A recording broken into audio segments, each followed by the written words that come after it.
দীর্ঘ 17 বছর এই দেশটাকে পরিচালনা করার জন্য, দেশকে রক্ষা করার জন্য, দেশ থেকে আওয়ামী লীগ মুক্ত করার জন্য যে কর্মসূচি দিয়েছে, আমি কালিয়াকৈর থেকে সর্বোচ্চ পরিমাণ গাজীপুরে ঢাকার কর্মসূচি, গাজীপুরের কর্মসূচি, কালিয়াকৈরের কর্মসূচি পালন করেছে।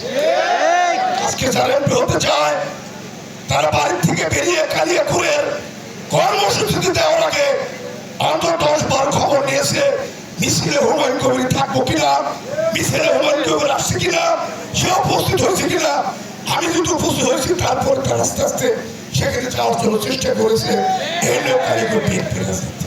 প্রিয় ভাইরা, আমাদের প্রথম টার্গেট, আমরা রাজনীতি করেছি মানুষের কল্যাণের জন্য। আমরা রাজনীতি করেছি নেতা কর্মীদেরকে আদর্শের মধ্য দিয়ে, কোন অর্থের বিনিময়ে, কোন সম্পদ লোভের বিনিময়ে কোন নেতা কর্মীকে আমি তৈরি করি নাই, কোথাও আমি ভর করি নাই।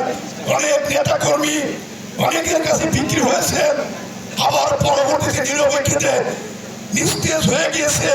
এই রাজনীতিকে আমি বিশ্বাস করি না।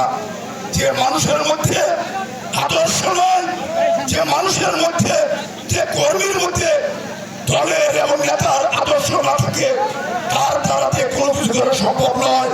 এই জন্য আমি দীর্ঘ সময়ে কর্মী বেষ্টিত, কর্মীদের মূল্যায়নের মধ্য দিয়ে, কর্মীদেরকে আদর যত্ন করার মধ্য দিয়ে, কর্মীদের পরামর্শক্রমে আমি রাজনীতি করি এবং করার জন্য চেষ্টা করি।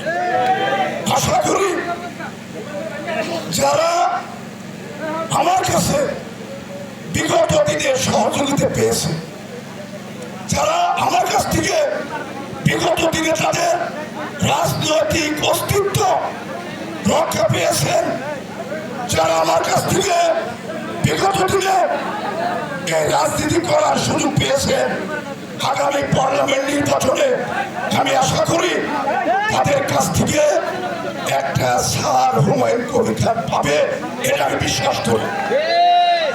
আমি আশাবাদী মানুষ। আমি আহ্বান রাখতে চাই, আমরা ঐক্যবদ্ধভাবে আমাদের গাজীপুরের 1 আসন আমরা তারেক রহমানকে উপহার দিতে চাই। আমাদের গাজীপুরের 1 আসন আমাদের নেত্রী, আমাদের মা খালেদা জিয়াকে উপহার দিতে চাই। আমাদের গাজীপুরের 1 আসন ঐক্যবদ্ধভাবে এবারই প্রথম কালিয়াকৈরের সংসদ সদস্য রাখতে চাই।